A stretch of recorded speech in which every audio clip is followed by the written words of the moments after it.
Welcome everyone to Office Hours, August 23rd, 2024. I'm so happy to be here. My name is Tom. I'm part of the marketing team at TradersPost, here as ever with Mike Christensen, CSO of TradersPost. How's it going, Mike? Great.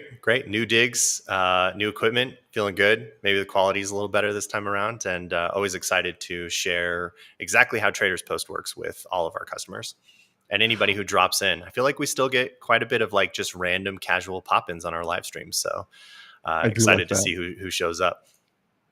Well, I was very happy before to have I had my piano in the background. I had my custom made chess pieces art on the thing, and I was like, okay, my stuff is better than Mike's. Now Mike upgraded. Now I can't put in a beautiful window. I can't be on a high floor. I'm gonna have to figure out something else in order to show up. We talked about this before. You upped my game. I think the first pass we had at Traders Post Content was like a basic blank background. Maybe I had black as my background, and then it was like, oh well, I got to build a studio in the basement. And Tom does this whole background, all this really cool stuff in the background, beautiful piano. I'm like, no, I gotta up Tom again. So it's just your turn. Ball's in your court now. Well, one thing's for sure, we both beat John's background, so that's great. No, his virtual background's amazing. All right. So this week we have I'm just a ton of questions came in all kinds of different veins. I mean, some of them I couldn't even keep on the list. They were just more technical, very specific. So we have a nice curated list here, but it really spans the gamut. So we'll start right away. But before we do, I just wanted to mention we got a nice little thank you from someone in our Discord group. They were saying, "Happy Saturday, guys. Just wanted to shout out to the developers of Traders Post because this is an amazing product." This comes from AAP on Discord. We always love seeing that. We always love seeing feedback from you. Obviously, we want to make a product that you guys love and enjoy, and that helps you become profitable or lose less money. That's always how I think about trading: how to lose less money. So it makes me feel pretty good to see stuff like that. Yeah, I'm all about it. Honestly, we have such a good, thriving Discord community with, over 1,000 people participating in the conversations there.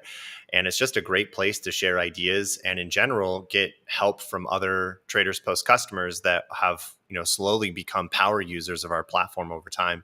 So, if you're looking for more of a discussion of how to integrate this stuff and more sophisticated ways to use our software, there's a lot of those types of discussions on Discord.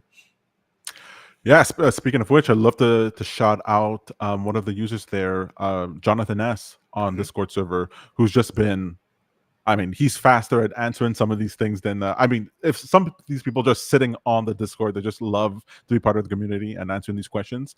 And he'll mention things sometimes that I'm like, oh, right, I didn't realize that. I'll go into documentation and like learn that for myself. And Mhm. it's been pretty cool to see Jonathan S. there, as well as other people that have really been picking up the ball whenever somebody has a question or an issue. Yep.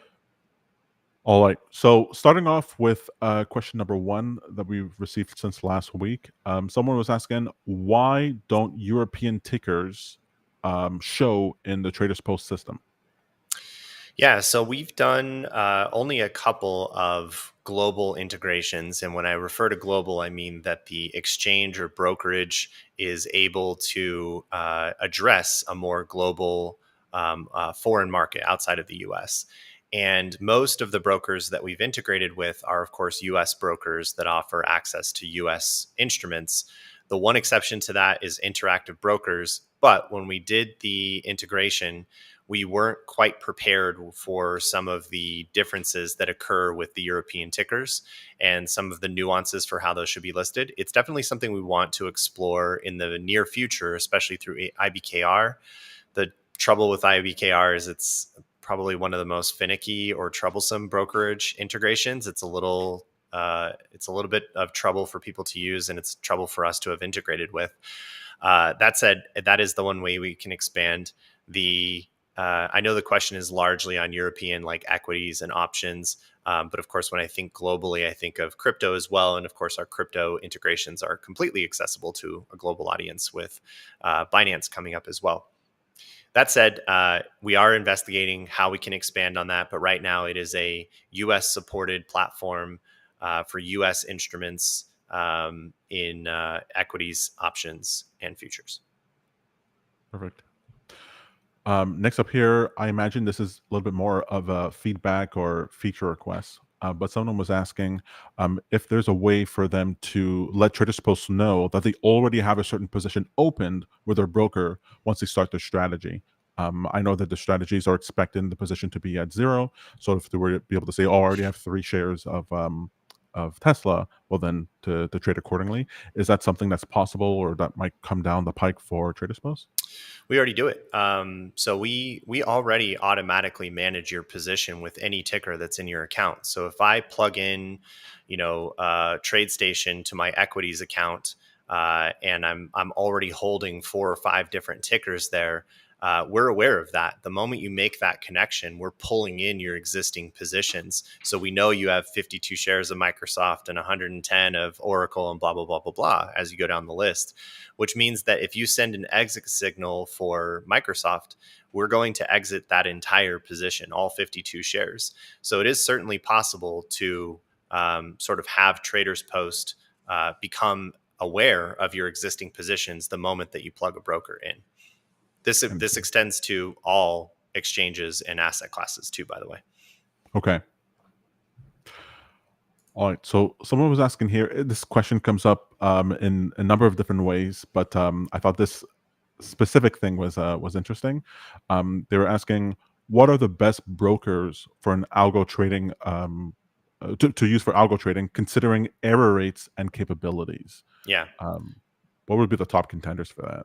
I really want to expand on this question in some content that we'd like to release, effectively just showing like a head to head of all of our broker integrations, showing things like average speed of execution or total turnaround time for the time it takes us to package up your order and actually submit it to the broker and get a response back for your position to be established. That turnaround time or round trip time is something that we currently publish within the TradersPost dashboard, but I want to aggregate the stats on that and sort of pit each broker against each other. That said, anecdotally, just from the data that we see internally as we've watched different brokers, I can definitely say that TradeStation is one of the better broker integrations in terms of lower error rates, faster execution time, and overall capabilities. When I refer to capabilities, I'm thinking of things like, do they support trailing stops? Do they support bracket orders? Do they support one cancels all other? Like all the different types of order types that people are going to be interested in executing once they send a signal to us. And I think TradeStation takes the cake on that quite a bit. Tradier is definitely up there as well. And then on the lower end, in terms of like execution time and functionality and capabilities, is Interactive Brokers. They're probably the most troublesome on the platform. Right. Fair enough. I always wonder with different services like this, why don't all these platforms integrating with these brokers just sort of like boycott any broker that they have a troublesome with? We don't like your documentation, we don't like your errors, we don't like the features that you have, and sort of like force the industry to move towards features and setup that we like. But somehow it feels like that might not make us a lot of friends if we just go, well, just going to support these 3 brokers, and until you guys get on board, we're not going to use you.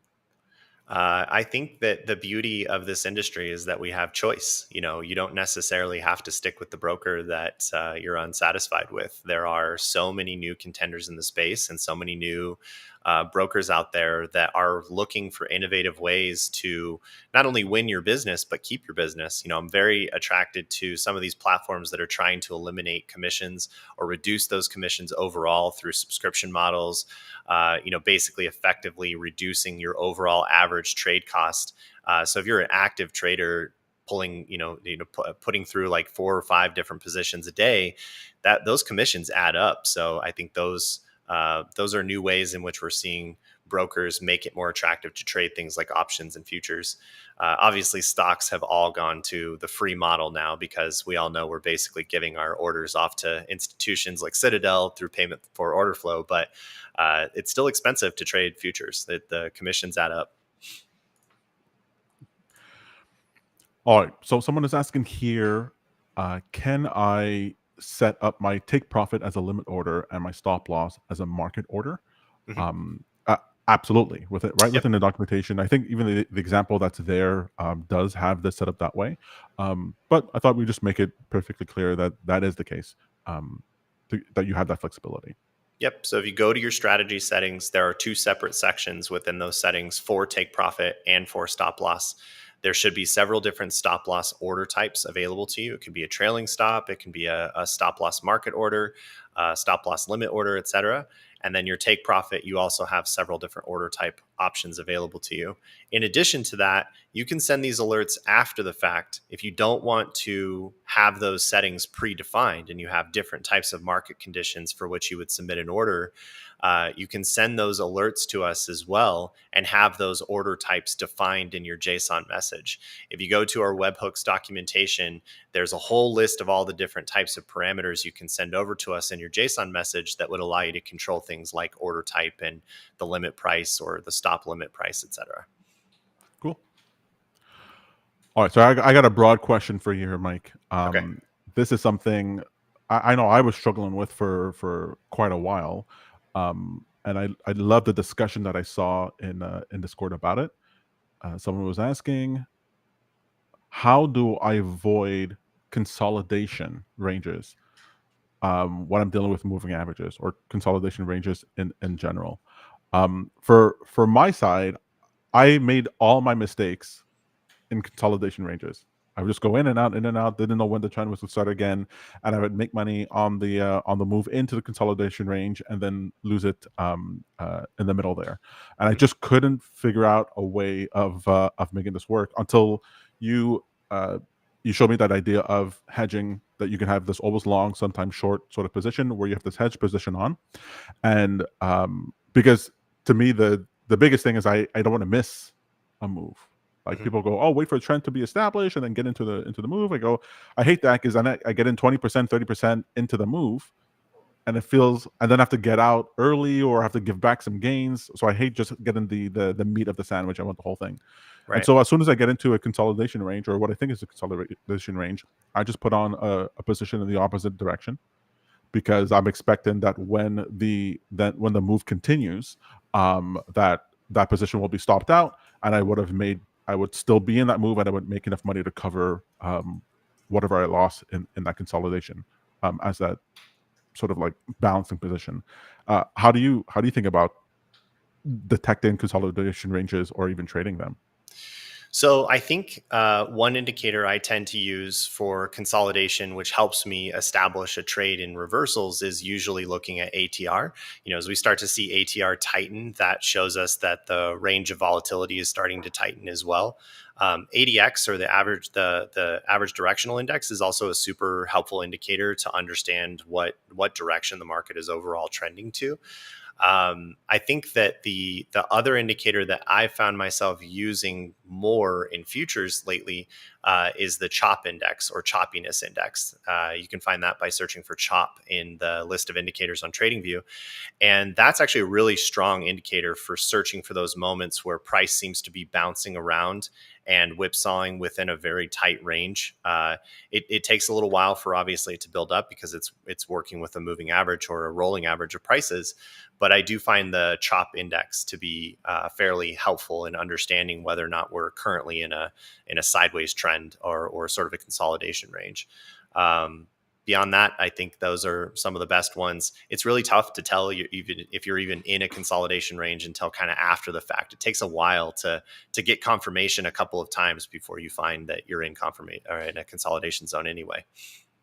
Yeah, the pain point that the person was specifically stating over here was this idea that so they were using the choppiness index, but they were saying that it was filtering out profitable trades as well, Yeah, which is the most painful thing, right? When, for me, where I right. see that I check back on what a trade that I could have had, that my being cautious, I removed 20%, 30%, 40% of the trades that would have been successful. Um, I see that as a sign to me that I care more about making money than not losing money. Hmm. And so as soon as I have that feeling in any strategy, I go, okay, well, then this strategy or this setup is not for me, because I feel bad for being responsible. I go, okay, if I feel bad because I missed out on profitable trades, but I did reduce my drawdowns, well, then I'm in the wrong mindset, because what I should want to do is reduce the drawdowns, and if that means that I get less of the profitable trades, well, then so be it. Yeah. I think I have found that as long as the strategy that I'm using is primarily focused on avoiding large drawdowns, and that can be done by measuring daily volatility, ATR, looking for position size techniques that help me avoid any of those big drawdowns, I'm less likely to use these types of filters to reduce the number of trades overall and avoid certain conditions of the market, because simplicity tends to win. I found, at least in my experience, and everybody should obviously do their own research and build their own back tests on this kind of concept, but I find that filters and like tighter stops tend to kill all of my strategies. Like, I'm more interested in whether or not I've found a consistent pattern in the market, and I want to take as much of the meat of that pattern as possible. And that might mean that I pick up a few choppy days, a few consolidation ranges in which I'm losing a little bit. But as long as that drawdown isn't so big that it ruins the performance of the strategy over the long run, then I'm okay with that choppiness, with those consolidation ranges. It's the filters that tend to avoid, like you said, the more profitable trades, and I'd rather expose myself to those opportunities. So I, at least personally, I find more filters to reduce performance, and it's just not worth it. That's right.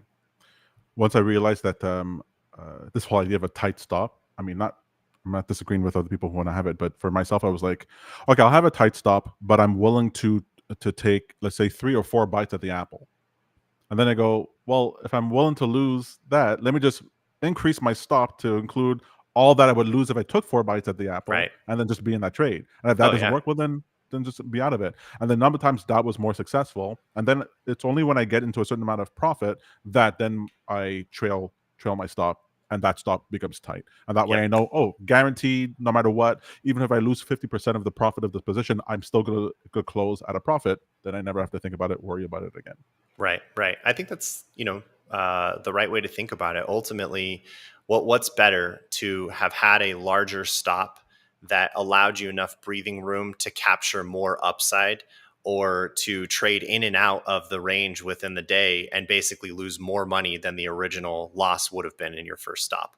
Obviously, logically, it makes more sense to just widen that stop out, give the charts enough room to breathe, the candles enough room to breathe. I tend to measure my stops around volatility and around like a rolling standard deviation, so that I'm measuring against what has been historically true, at least in recent history. So that way my stops are, some multiple of ATR, so that it's not getting stopped out immediately. I'm not putting my stop loss right on the bottom wick of the most recent candle or anything like that. Right. That's just so close that you're very likely to get stopped out over and over and over again and basically eat up your profit for the day. So yeah, give it some breathing room in my mind. So along the same lines, this is a message we even got sent directly to us as a support ticket, which I thought was pretty interesting. They were saying, why are people so hesitant to share their own strategies? Mm, The person had gone into our Discord server expecting that there would be a plethora of people just sharing their strategies, and hey, you could just pick them off the shelf, run 5 strategies, and make profit that way. Um, and it's something where you'll let me know if you've seen this, because I've seen this as a PineScript developer, where number one, people go so far as to have me sign an NDA of being like, the strategy that I have, I don't want anyone to know about. Wait, you mean that ICT strategy that you got from YouTube? You want to make sure that no one else has it as well? And I'm like, yeah. yeah, yeah. Because there's this idea that if other people know your strategy and run it, that invalidates your strategy. That somehow your strategy will not work anymore because either too many people are in the trade, or people are going to be taking the opposite side, and which can be true in certain types of positions, or given if you had a large audience or something like that, or people trading with size in low liquidity environment. Um, but I was wondering about what your take is, why people hold their strategies like close to the vest. So I might have a different take here. Number one is, like, I think we need to do a little bit of an ego check when we find ourselves in these positions. you're not Renaissance Technologies. You are not a quant firm that has some particular informational or analytical edge on the market. You're more than likely just playing around with settings within an indicator in TradingView, and those settings can be found by basically any machine learning algorithm, any type of quant setup out there. All the information you have available to you is the same information that everyone has available to them. So your dialing in of the settings isn't necessarily the thing that gave you the edge. The thing that gives you the edge on the market is consistency and showing up and using the same type of approach and managing your risk. And the way you trade your portfolio is going to make a dramatically big difference in terms of how other people trade their portfolio. So my take on this is that, at least for me, I'm not interested in sharing strategies necessarily unless they're for information and like, hey, here's how I've used code to solve this problem.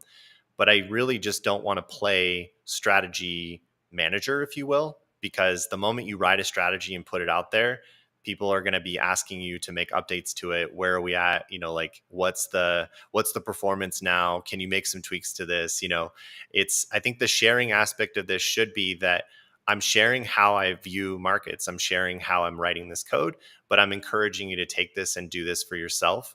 And maybe there is some sense of pressure to, kind of have to keep staying on top of it. But we're not necessarily trying to take the role of hedge fund manager here or portfolio manager. We're just sharing a way the system works.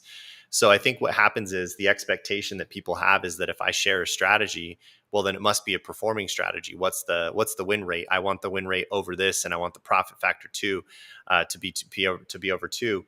Can you go back and tweak this a little bit? What if you made this change? And then I think that's that pressure that comes from writing a strategy and having to manage it after that probably keeps some people from sharing some of it, because it then becomes an expectation. But I highly encourage people to at least show how you've solved certain problems. How did you deal with reversals? How did you deal with consolidations? How do you deal with stop losses?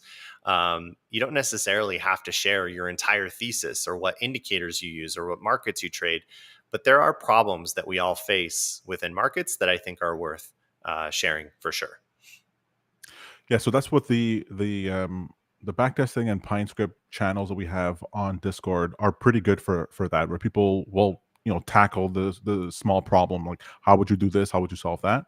But I think if they're anything like me, it's sort of like if it's sort of like the reason when I used to work in offices, I didn't want to buy lottery tickets as birthday presents for colleagues or friends or family, because nothing would make me feel worse than if somebody else won with something that I made. Something that I set up. It would just drive me absolutely crazy if someone was like, I gave a strategy to somebody else and they're like, oh, I tweaked it a little bit and now I compounded 100 doubled my portfolio value in the last 5 months. That's enough for me to like lose all the love I have for trading. I require others to lose for me to win. I think that narrative sort of brings you back to my original point, though. Just because somebody figured out how to double their account with your strategy doesn't mean that you would necessarily have exactly the same results if you used the same tweaks to the indicator. Again, some part of it is there's timing luck, and then there's also like how much risk did they take in order to achieve that goal.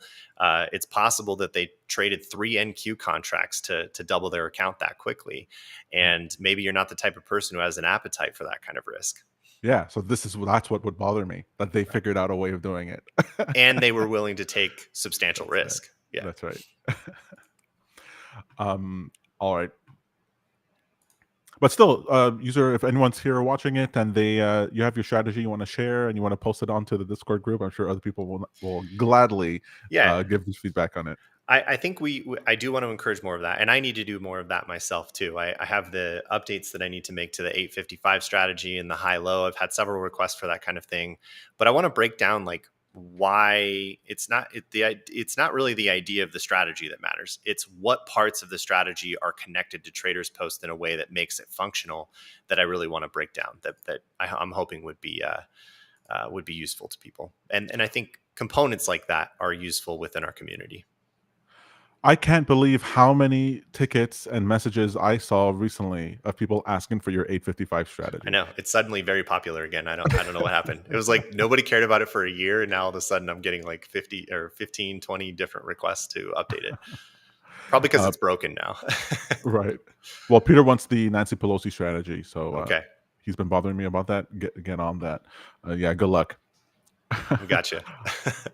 All right. So next question here.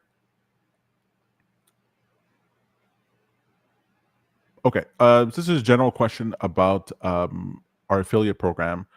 Someone was asking if it's possible for a user, let's say after a user signs up, let's say they forgot to use the affiliate link for that for somebody else. Is it possible for that user to be tied as an affiliate to another user afterwards?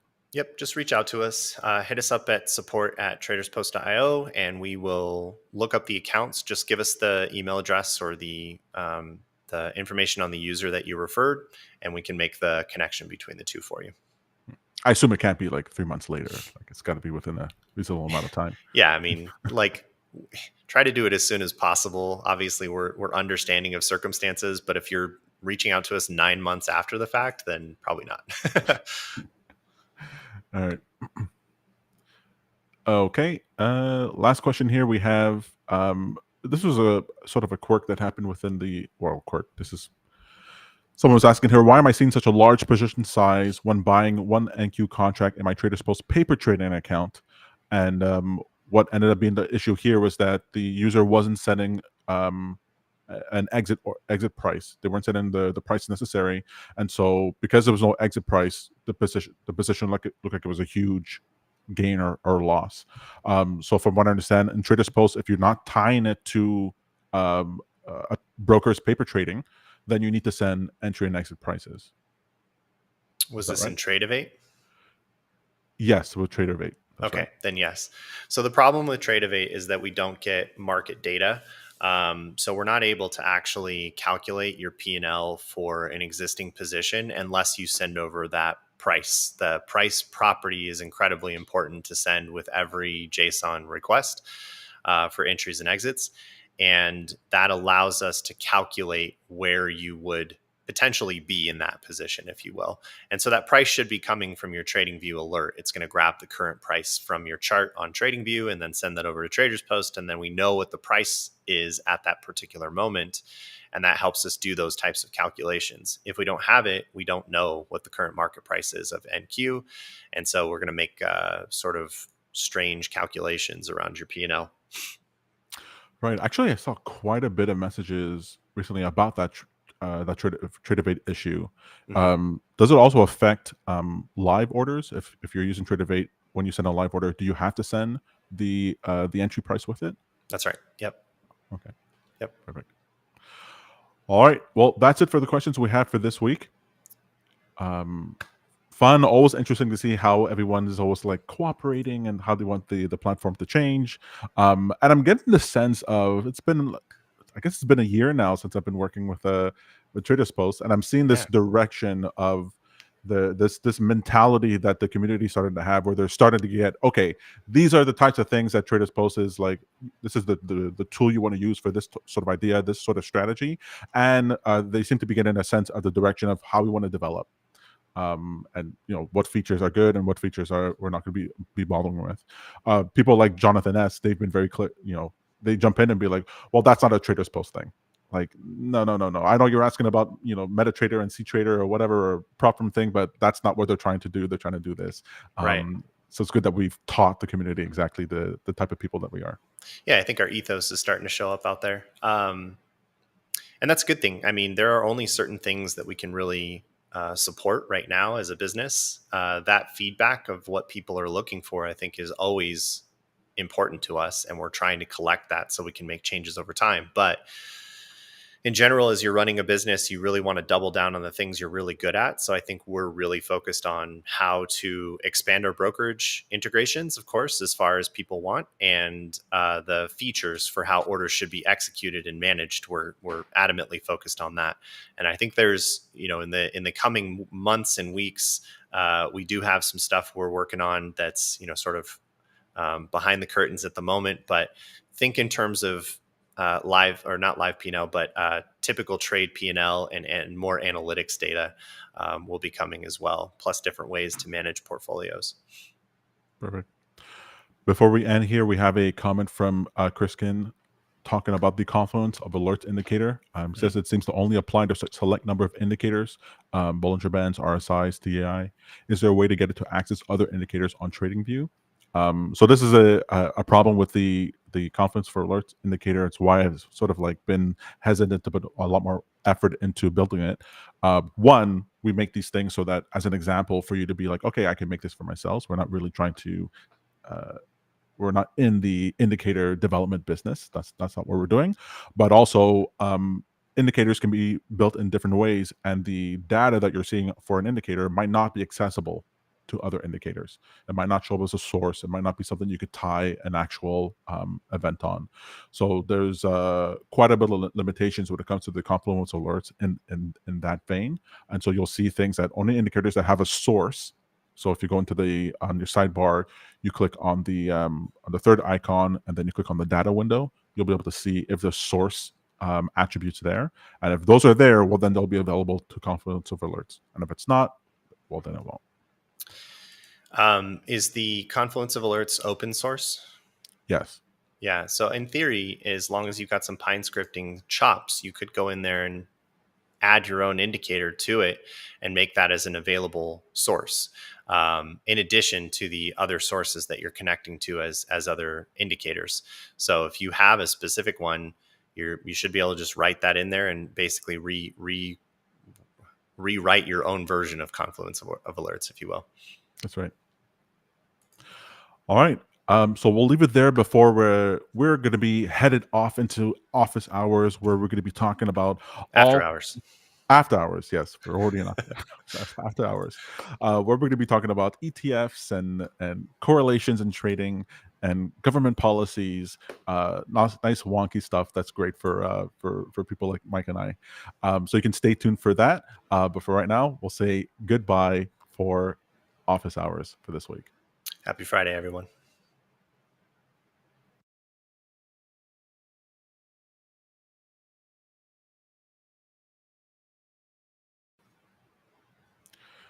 We're in after hours. Yo, live. Let's do this on the stream. So it's been pretty interesting. So this period in August is like the quietest like part of the year, right? It's like the calm before the storm. I'm always very excited before very excited. I'm not sure that's the right word to use, but market crashes happen in September and October often, and so this is where you get the sort of rumblings of that sort of thing happening. And because people aren't you don't get a bunch of clout chasing from FinTwit influencers in August. You don't get a bunch of a huge mess of data coming out. You're more able to pick out things that might be interesting. So that's what I did this. That's what I did this week. I don't know if you had a chance to take a look at the list I sent you, but I wanted to start off with this tweet from LevelSIO. Actually, let me pull it up here. Yeah. He well, let me pull it up 1 second.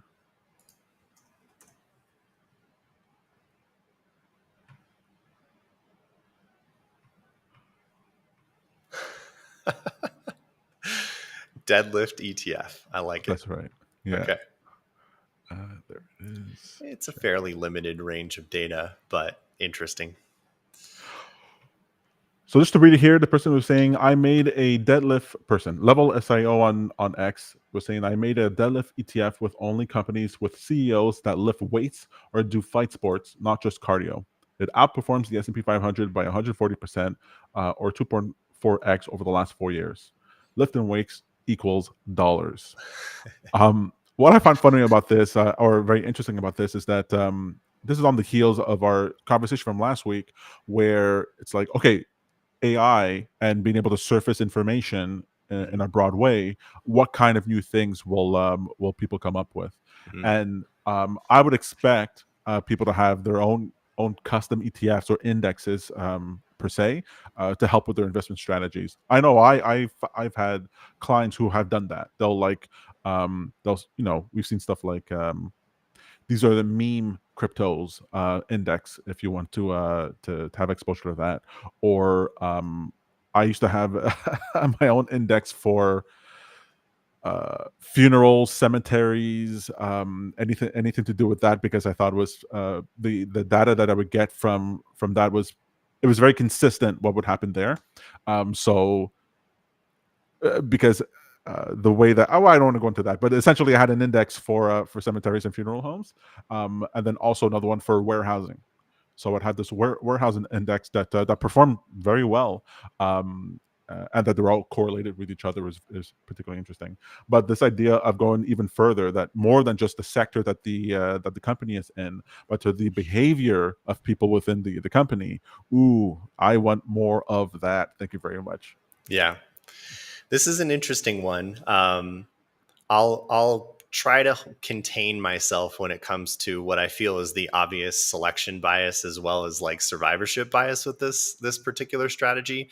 Not to mention the extremely short timeline on it. I think the benefit, or the portfolio performance, is largely coming from the benefit that tech has seen over the last 4 years that would have obviously contributed to this more than the S&P 500. So if anything, what he's really done is created a portfolio of basically most of the Mag 7 constituents here: Meta, Amazon, Microsoft, Apple, Nvidia. Like, I don't think this is necessarily the Deadlift ETF, but rather you chose the best tech stocks to make up most of your weighted portfolio. It's a funny way to view the market, though. I've never considered that there is this like attention that investors have on the physique of the CEO. And more importantly, it seems like CEOs across the landscape are really trying to up their look. How many glow ups have we seen now? I mean, this list totally kind of points it out, right? Clearly, Sundar needs to get in the gym, because Google's performance has not been great lately.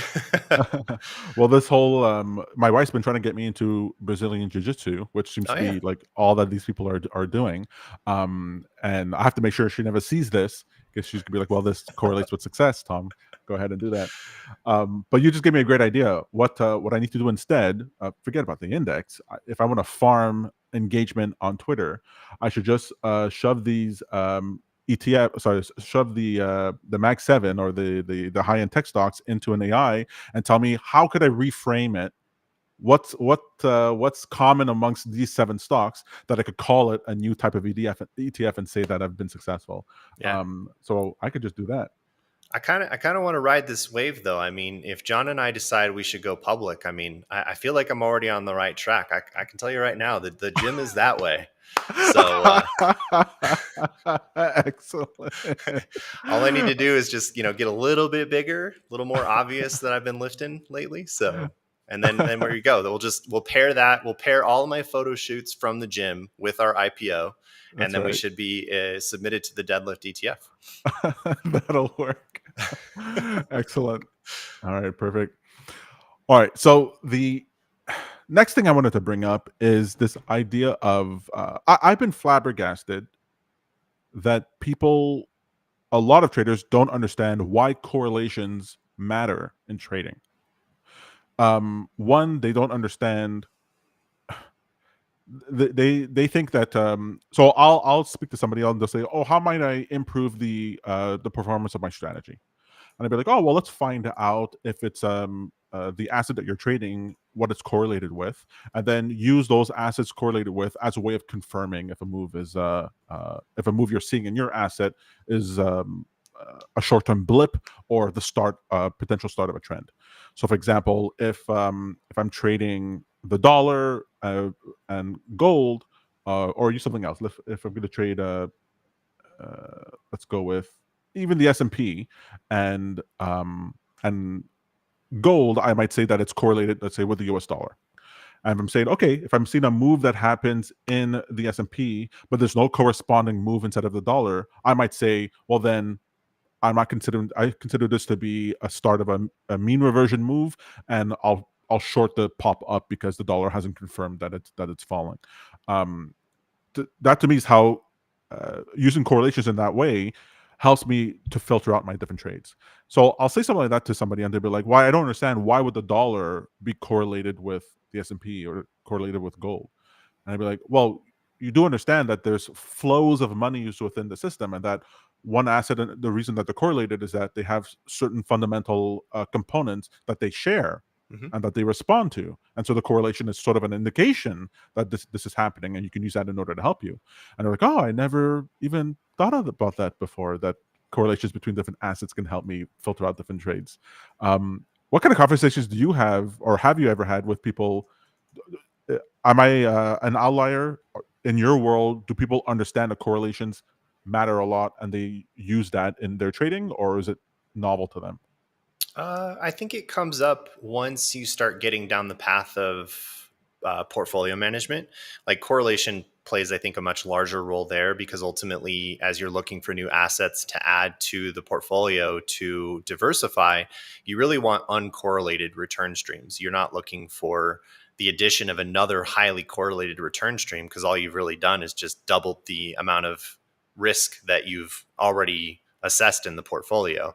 So if I have SPY in the portfolio and then I go add VOO to it that has 100% correlation to each other, what was the point of adding VOO, right? Like that's, we're looking for something that helps our risk management by giving us something that is uncorrelated to the existing assets in the portfolio so that in times of volatility, that particular asset will behave differently, which should sort of, it'll have an impact on your drawdown in the portfolio over the long run. Of course, in times of panic, all correlations go to one, right? We just saw this at the beginning of August with the yen carry trade. Effectively, the whole market panicked and sold off in a very short period of time. And the only market that seemed to benefit from that was the bond market. So then you ask yourself, well, is the bond market a place where I can find uncorrelated returns? And the answer is yes. There's all kinds of uncorrelated return streams that exist in different asset classes that you can add to your overall portfolio that will make a difference in your final return, your absolute returns. I think about this from a trading perspective as well. If I have several different types of trading strategies, I really don't want to run a trading strategy that is highly correlated to another strategy that I'm already running. That correlation is going to show up in a way that if there's any kind of volatility spike in markets, those two are basically going to underperform at the same exact time. I want return streams that are going to behave differently at different points in the market. Right. Well, so I've as far as correlation, as far as diversification is concerned, for me, I never really think about that anymore because like, I find that everything's correlated to liquidity. But It's I fair. do like correlations when the asset it's correlated to is offset in time. And so if the correlation shows up, it's a point in correlation between the ISM and gold. Hmm. But um, the one moves, the other one moves 3 months later, 6 months later, 1 year later. Well, then I get a head start. Then I'd be like, okay, there's a trend that's showing up in this data set, and I know it's going to show up in this other one 18 months from now. Let me start making uh, planning my options, planning my positions accordingly. So I very much like assets that way that are correlated through time, and also assets that are correlated with any asset that's inversely correlated. Then I could still have, because I really hate being short. I don't like being short anymore. And so being long an inverted asset, inverse correlated asset allows me to be long that other asset when I want to express a bearish sentiment. I feel like I don't have the same sort of risk. Um, so I've built all kinds of different like correlation matrices for myself in order Hmm. to survey what's going on in an asset. And until I don't know that I don't know that the strategy I've built for myself in the last 2 years where I'm not looking at a correlated asset as a filter to indicate, hey, is this move real or not? I don't Right. know that I've ever done that for a couple of years now. Yeah. No, that makes sense. All right, so I think I made a correlation matrix for TradersPost that I'm going to be posting soon. Okay. It's pretty interesting. Just to belabor this point a little bit more, because I think people who are new entrants into the markets don't necessarily understand that. They get price structure. They get this idea, oh, there's a fractal here and there's a break over here and whatever, but they don't necessarily understand. Okay, but did that break also happen in two other correlated assets. And if it did, well, then maybe now it's more legitimate. Mm-hmm. All right, so I wanted to touch on this idea here. This is essentially one of the last things I want to talk about, and it has to do with have you been hearing in the FinTwit or macro space this idea of populist agendas for the U.S. government, or not even just the U.S. government, but governments around the world, that the people being elected are populist in their policies? Nope. I don't have an opinion on this one. Right. Well, the short form of this is the because I've been wondering, what am I going to do if the Democrats win or the Republicans win? Like, what kind of thing should I expect? Okay. And even though their policies, in a sense, leave military aside, the policies are essentially, the fiscal policies are essentially going to be massive spending, no matter what. They have different things they want to massively spend on, but no side is talking about cutting, like net cutting of the deficit. And so if there's going to be massive fiscal spending, and if it's a populist agenda, that means a large swath of the population is what's being catered to by the policy. They had to fund that through the bond market, and already we're at a massive deficit. Like, usually when a crisis happens, they need to, like we saw in COVID, pump a bunch of money in order to get people out. But it usually comes on the heels of there being a period of not doing that, right? Where the deficit wasn't increasing dramatically, or the spending wasn't increasing dramatically. But we've had a dramatic increase in spending, even within the last couple of years. Mm-hmm. That when a crisis comes, it's going to be exacerbated more than we've ever seen. And I'm like, I know I've been speaking very nonchalantly about like crises over the last couple of episodes, but I'm wondering if this could be the one that then breaks the dollar, that then breaks the markets, and that really makes it so that it all gets shattered. And then obviously my question after that is like, what's the trade? What's the trade when it all goes to all goes belly up? I'm not entirely sure. Short the dollar, that would be the first thing, but and short the whole market. No, I'm just kidding. Yeah, I think there are a couple obvious factors that come from the type of agendas that we're seeing show up. One of the agendas that I'm also concerned about is effectively around tariffs in the United States. And I think the types of tariffs that Trump wants to introduce would ultimately have an impact on inflation in a negative way. Mm-hmm. There's really not a lot that you can do to decrease the price of goods if the cost of importing those goods has gone up because of tariffs. Like, it's illogical to me to try to raise those tariffs and expect that it's going to have a positive impact on pricing here in America, given that we import a vast majority of our goods, and we're a very service-oriented nation. So I think that is going to have obvious implications on market volatility, that will start to show up across the earnings reports of companies, because even their cost of sourcing materials is coming from imports, and that's going to increase the cost of operations and capex. That's going to reduce overall margins. So I think we're going to see those types of market shocks take place if Trump is to be elected, because I think people are already starting to establish a game plan for exactly how the market will be impacted if he is elected, right? Like, if you have a if then proposition in place for the election already, that would be part of what you'd bake into your thesis, is tariff implications and obviously overall inflation implications that come from that. So then I wonder if, like, so I don't know if you heard the rumors that RFK might endorse Donald Trump, and then join his potential cabinet. And I think about that. Both Trump and RFK have been talking about Bitcoin as like, oh no, they want to support Bitcoin. And so then I think to myself, okay, if what you're saying is true, and I believe it is true, the tariffs will have a negative impact on inflation. The different policies will have a different impact. That means we should expect inflation to come back with a vengeance. If it does come back with a vengeance, any companies that are sensitive to inflation, those need to be shorted or to be avoided. But then I think about assets like they're whatever governments in place are going to want to pump the market. Like they're not going to leave the market down. They're going to pump the market, but they won't be able to pump up assets that are, or pump up companies or industries where they're severely being negatively impacted by inflation. And at best they might stay stable.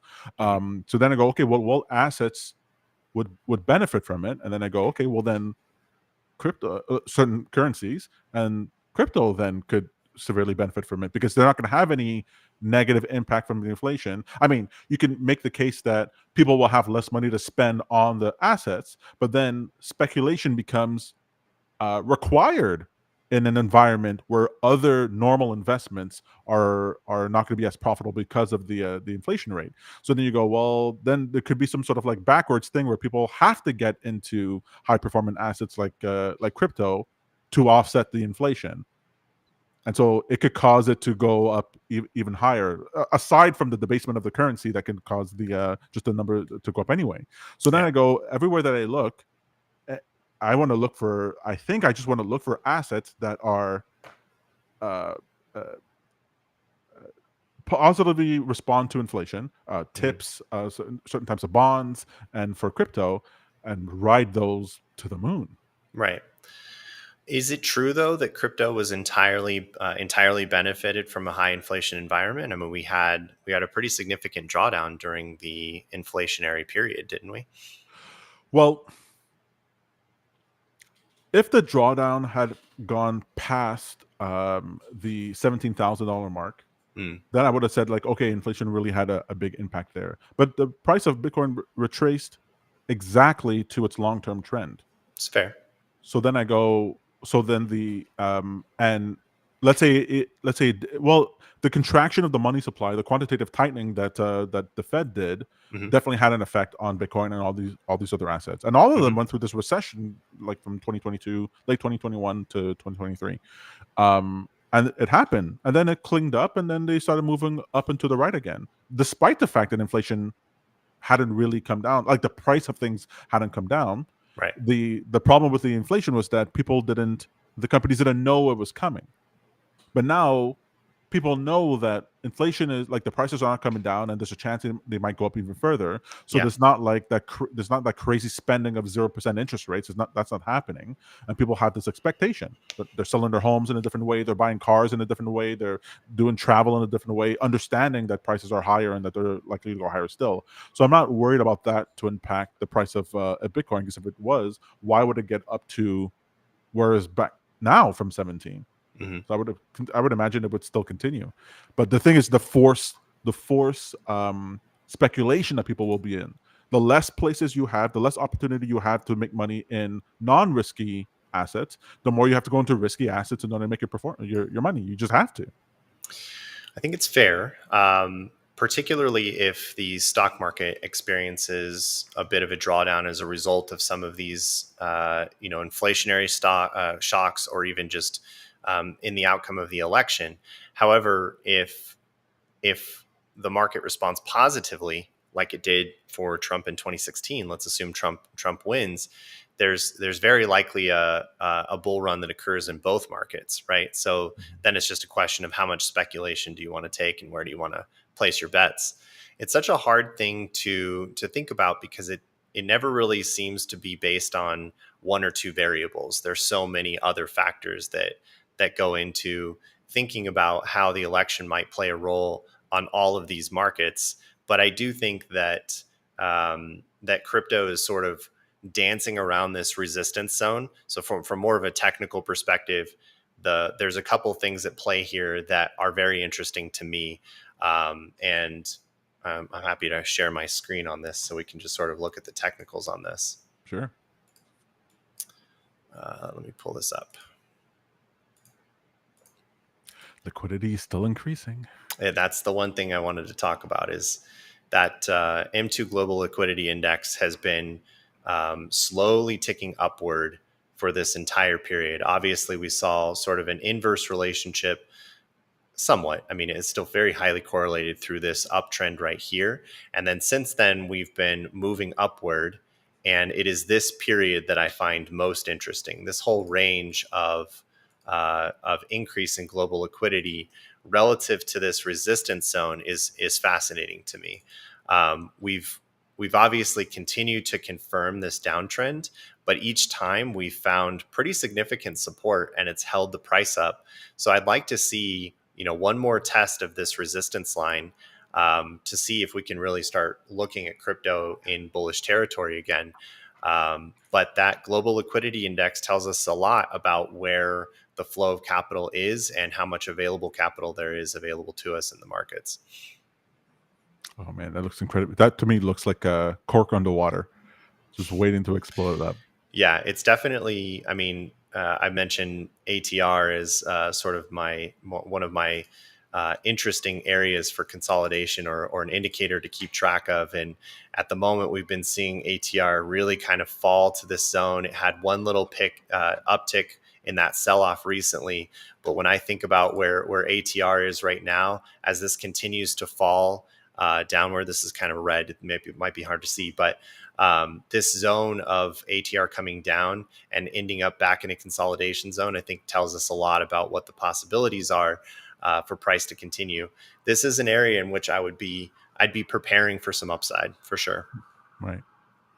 Okay, I agree. And the people in my trade, the wrong one there. The people in my trading group, they've been asking me, so Tom, is this the bottom? Is it the bottom end? I think I want to could see be. that. I want to see that break of resistance first, but I do think a breakout is possible. See, you're fine if waiting until Bitcoin crosses, let's say 72 and confirms there before you buy it. Yeah. That to me, I'm like, I might as well not even be in the trade anymore. It's too painful. I got to buy it now. Yeah, and this is again the whole risk tolerance thing, right? Like everybody's sense of risk tolerance changes. I learned a long time ago that I trade better when I wait for confirmation, and that confirmation step is a huge one for me. I write it into my strategies as well. That I want to see traders show up and confirm that my thesis is correct first. And so what happens if it blows past 72 and gets to 100? You're like, okay, well, I just missed that trade. Well, I wouldn't miss it. My buy stop would be prepared after that confirmation zone, and I would Oh, just be I see. I'd be continuing to buy on the way up I see. with Okay. leverage, baby. Right. Excellent. All right. Okay. Well, let's leave it there for after hours. Not gonna belabor the point. There's a bunch of stuff I wanted to show as more examples for government deficits and spending or whatever, but I think the case is pretty clear. I don't think anyone argues with that. The government's going to spend crap tons of money, and they want the charts to go up to the right, whatever way they can do it. Well, So we'll see. if you're interested, Peter did ask a pretty good question around the AI investment bubble. If we want to cover that one. Oh, sure. Is there an AI investment bubble? Sundar says, nah. So Sundar says, nah. Well, that's good news that when pressed against this, especially from Google, that their response is, no, we don't think there's an investment bubble. There's obviously a massive market for artificial intelligence that's forecasted well into the future already. It's really difficult to tell how much revenue is going to come from that. And definitely with Google, like Gemini is the last thing I think of in terms of like use of AI tools.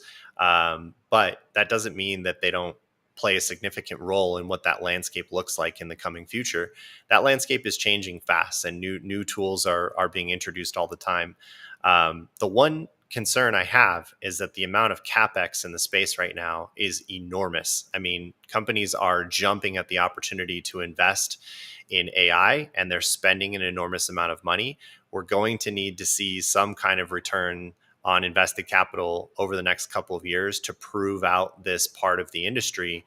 But if they can, and it seems very likely that they can prove out a return on invested capital, then it's very difficult to call it a bubble, because if real earnings start to show up from these investments, then what we're looking at is the shift into an entirely new type of industry. I think people were really skeptical about the internet when it first came out, and the first few years there, it was really difficult to tell if all these invested dollars were going to lead to a whole new industry. Everyone's like, no, people aren't going to stop reading books and commuting into work. No, that's never going to happen. We had no idea what the future of the internet was going to be, and the amount of economic impact it was going to have on our economy. And so I think that AI represents a similar type of sea change where the types of tools that we can use, the types of benefits that come from their use are going to become more adopted by people over time. I've got a friend who was my former business partner at a couple of different companies that I ran, and he was never really an engineer. He was actually more of a product guy, never spent any time writing code. And he started an entirely new business just by using AI to help him start his business and write the code. And he hasn't had a single developer help him. He's done it all himself. And it's actually pretty impressive because I've never seen him write code before. And here he is with this startup that he's generating real revenue from. I think that the opportunities that will come from using tools like these are yet to be seen as more and more people use them. So the investment bubble is hard to really define. In my mind, it could be wise dollars spent. What are your thoughts, Tom? Yeah, so I think that's exactly right. I don't think it's a bubble in any way. In fact, I don't even think we're not even at the beginning of the bubble phase, right? The bubble is this idea that you have this expansion that's happening and it's based on nothing, and that can be easily pricked. One, so you're talking about private equity invested into these assets, even if it's some publicly traded companies. There's not a bunch of publicly traded AI assets that are really reflective of everything that's going on. It's happening in private equity, but they were burnt by the move off of 0% interest rates. So the way that I mean, I'm not in the private equity space, but that's some of the content that I consume. And the way that they're describing was that it was sort of this euphoria for 15 years in that space, where anybody could put something together and get a multi-billion-dollar valuations and flipping companies. There was a whole muckety muck that was going on. But then off of 0% interest rates and banks failing, that put a cooling down on that whole thing. And so even though you're getting some of these AI companies being valuated in the private equity space at multi-millions, sometimes low billions of dollars, I would have expected that to be 10 times higher, 100 times higher if it had happened in 2018, right? If this AI thing happened in 2018. But we've had some corrections over time. Look, the yen carry trade blew up the other day. Like, this infinite money glitch that happened within the system. It's taken a pullback. Second to that is back in the .com bubble. I mean, this is not like the .com or the GFC. In the .com bubble, you had two guys sitting in a basement with a .com name with no product that could get millions of dollars of valuation just because they had a domain name. And revenue wasn't even spoken of. None of these That's were right. actually, they were losing money hand over fist. Yeah. In the GFC, you had what is it, ninja loans for homes, no income, no job. You could still get a loan. These were infinite money glitches based on nothing. That's the bubble aspect of it. Right. To look at the AI generation that we're getting now, the tools that we have right now, that we've had, and compare that to a .com name, I mean, we're not even the same ballpark. There are things everyone could do right now with the AI systems that we have and the version that I have right now that would have cost 2 years ago thousands of dollars in order to do. I had this happen to me. I paid somebody thousands of dollars to create custom artwork for me. Great, I needed it for a project. That same artwork, I recreated it for $40 on Midjourney 2 years later. That's an actual thing that actually occurred. Right. The writing that can happen. So the coding that you were just talking about. I saw a tweet just yesterday. An 8-year-old developing a React app just by describing it to the AI systems. Okay, is it where it's gonna be? Is it the be all and end all? Could you replace everyone in the company with it right now? No, but it just came out 2 years ago. People don't. It's 2 years. It's been. That we went from Will Smith eating spaghetti, in the video, and he looks all weird and crazy, to now, like, you're like, is that person AI or not AI? And so there's a very real thing here. And then the third thing, I would say, why it's not a bubble is that whenever I look at the long-term chart of the S&P, let's say, actually, let me just share that real quick.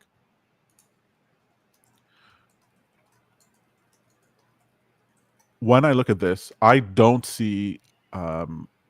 I don't actually see a problem. What I see is that we had a bull flag that got broken. That's what I see. We got a bullfight that got broken, and then we had pullback, and we're moving forward. This to me, this logarithmic rate that we're seeing on the S&P is not something that's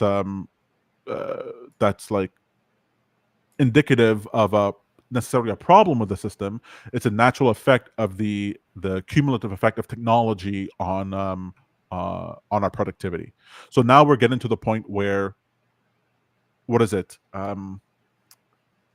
You're probably seeing the tweets coming out of marketing agencies having completely AI developed ads Hmm. for their businesses that Yep. would have cost them $15 million and 6 months in order to do, and some guys doing it on their lunch break in order to put out these ads.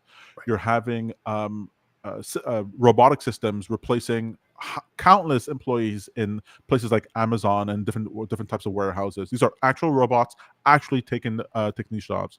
You're having the AI touch the driving industry, and the projections for there, what's going to happen when it takes what driving planes, cars, trains are, I think it's 20%, 22% of the global employment is that, and how much of that is going to be taken over by AI that we know can actually be taken over by AI. There's people driving cars in the streets right now that they just have to have their hands on the wheel and the car's actually driving themselves. These are very real things.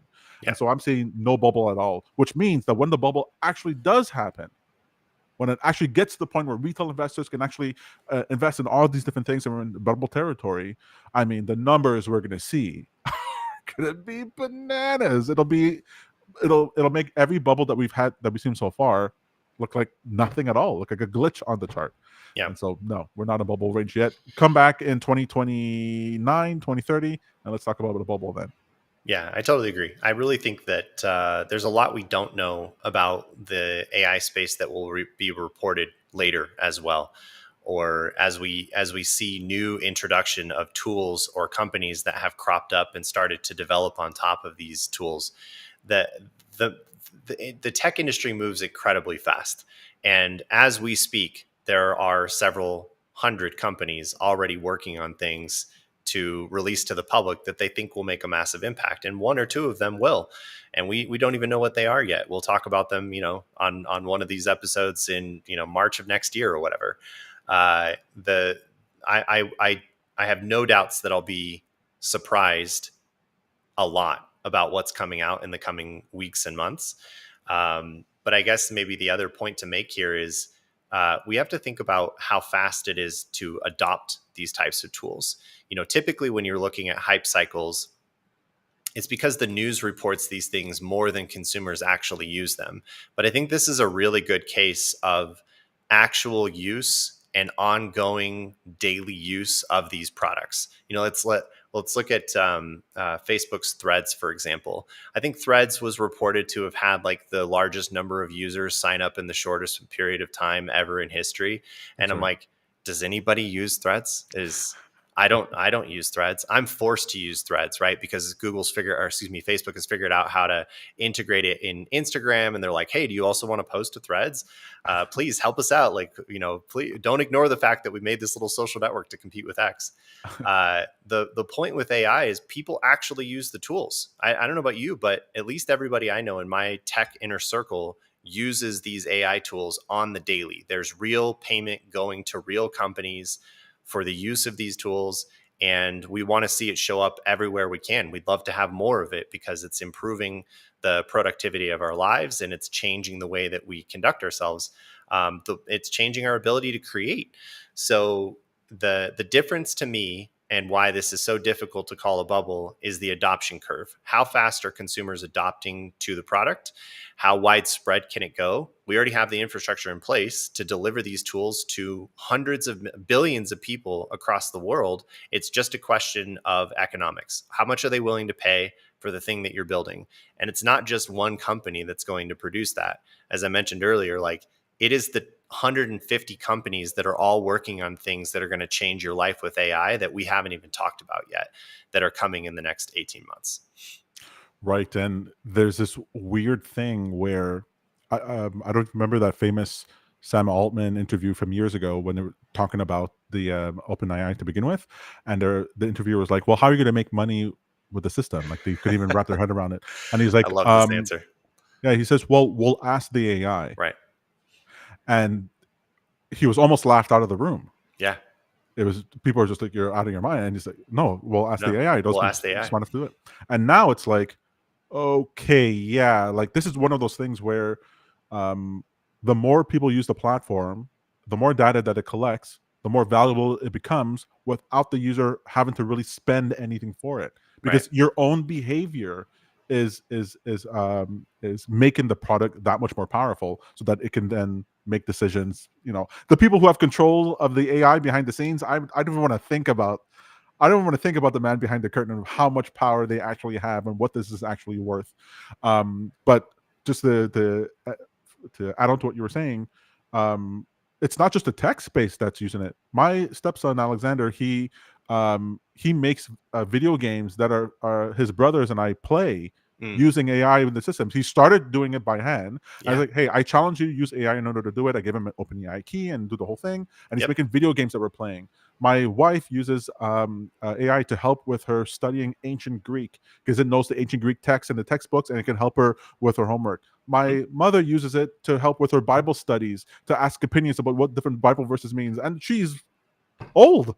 Yeah. Like, I Right. cannot believe this. The adoption is crazy. The adoption is crazy, and I think it's worth focusing on how adoption plays a role in the growth of any industry, because that is the future earnings of all of these companies. The more people that actually use it, the more revenue is going to be generated. So all those investment dollars will see a return. How much and to what degree, that's anyone's guess at this point, but definitely very excited to see how it goes. I'll end on this. A quick answer for Peter: does AI help or hurt crypto? I've been saying this for a while now. I'm just waiting for there's going to be some convergence between crypto and AI, that crypto helps to monetize the actions and behavior and outputs of AI.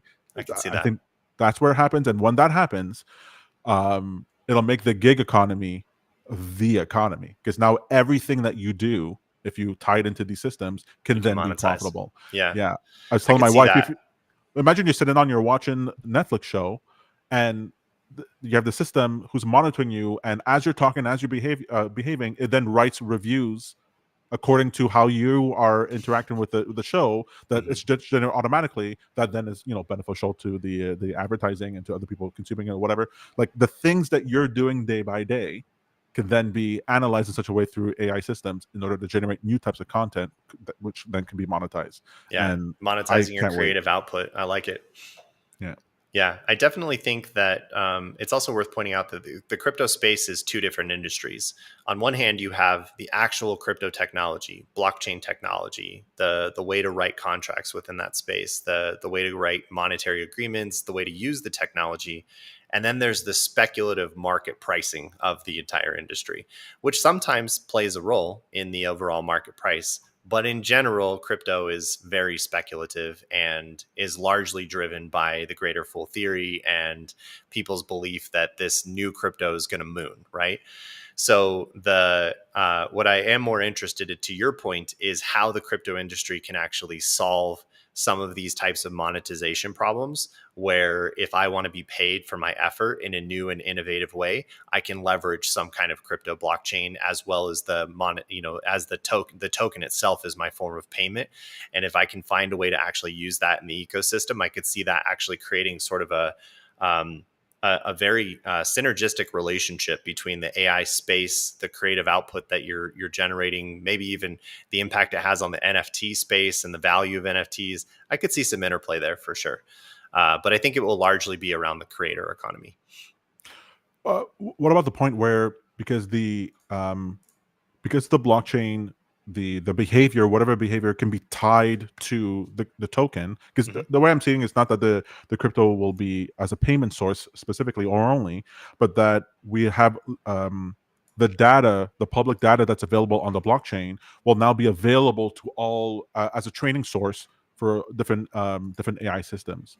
And so you have this naturally public thing that anyone could go and mine information for. It becomes like, I think it'll be like a never-ending well of information for different AI systems, as opposed to having to go and scrape Reddit, Twitter, and whatever for the stuff. You'll have blockchains to scrape. But the only way that's valuable is if those blockchain interactions are tied to behaviors that people are actually performing. Right.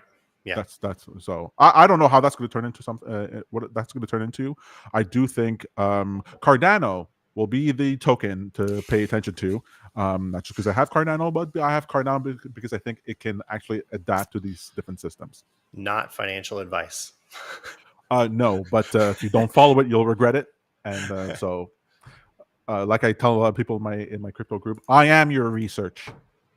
All right, perfect. All right, so let's leave it there for this week. Unless there's anything else you wanted to touch on. Good stuff. Great topics. Awesome, perfect. So that's it for After Hours. See you next week. Cheers, everyone.